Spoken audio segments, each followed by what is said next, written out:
There is no mention of Mark in historical sources, but there is sufficient data about Vukan in the writings of Byzantine princess Anna Komnena. She mentioned that, around 1090, Vukan acted against Byzantium as Bodin's ally, and that the Byzantine commander John Duca, in his capacity as the Dyrrhachian general, during the battles took a number of forts from Vukan. Already in 1091, the Emperor Alexei I Komnin found out that Vukan would most likely join Bodin in his intended attack against Byzantium. In 1092, the emperor arrived to canyons between Dalmatia and Byzantium, where he watched over the repairs of forts as he believed that the war against Vukan is imminent. As a matter of fact, in 1093, Vukan did attack.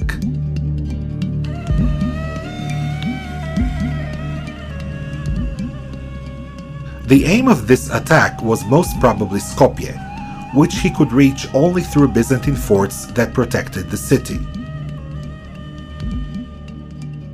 The most important among them, Lipljan, Vukan took and burnt in 1093.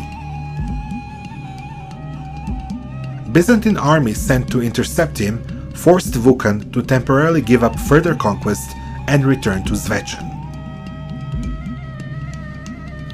At the same time, wishing to gain some time, Vukan sent emissaries to Skopje in order to negotiate peace. In the letter to the emperor, Vukan stated that he did not start the war, but it was the fault of the Byzantine officials as they made intrusions into Serbia and caused considerable damage.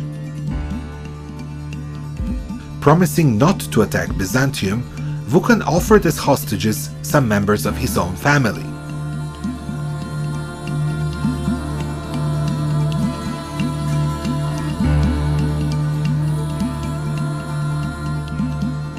The emperor accepted the Serb Župan's promise. He repaired the forts, left crews in them, and returned to Constantinople. The time passed, but Vukan did not fulfill his pledge to send hostages to the Emperor Alexei. On the contrary, less than a year later, in 1094, Vukan renewed his attacks onto Byzantine lands. Therefore, Alexei Komnin sent a large army led by his nephew John. Byzantine army crossed the river Sitnica near Lipljan and continued to the north, setting camp and temporary fort before Zvečan. Vukan sent emissaries assuring John that he will renew the peace, but in the meantime secretly assembled army for the sudden attack on the Byzantine fort. In the night attack near Zvečan, Serbs totally crushed the Byzantine army, and John barely managed to escape. Vukan moved back to Zvečan, awaiting Byzantine military response. However, Byzantines began retreat towards Lipljan and then Constantinople, so Vukan began a major offensive.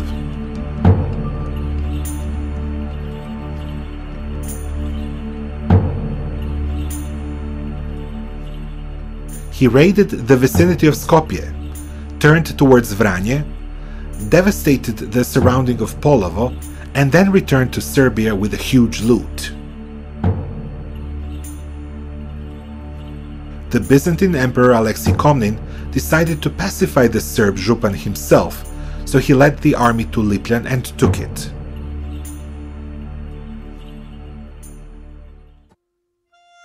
Vukan accepted negotiations and handed over hostages who included his sons, Stevan Vukan and Uroš.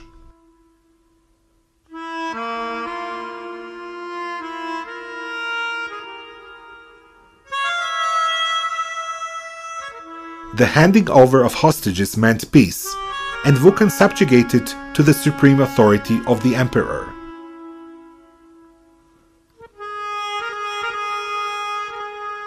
However, he remained the independent ruler in Serbia. The development of affairs in Duklja after Bodin's death also enabled him some political gains in that direction.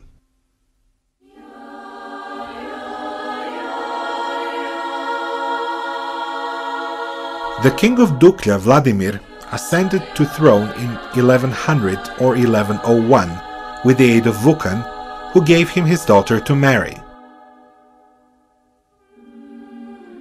Vukan remained on good terms with Byzantium until 1106, when he raided its territory again, inflicting serious defeat on the emperor's nephew, John.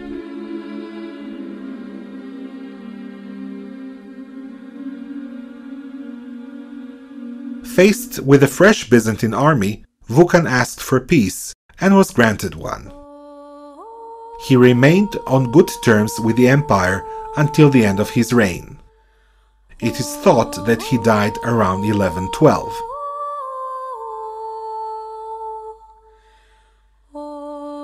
His rule marked the rise of Rashka and decline of Duklja.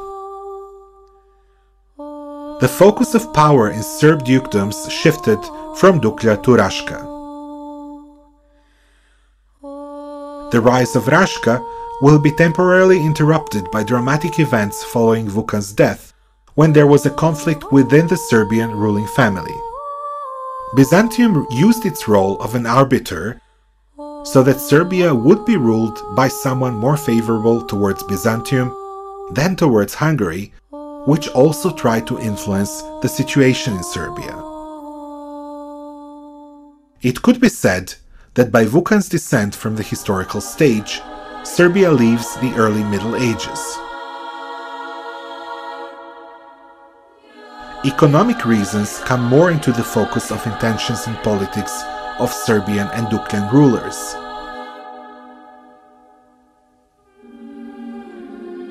Serbia takes an important place in the political relations of great powers, Byzantium, Hungary, and Venice. The era of formation of the medieval Serb state was about to begin.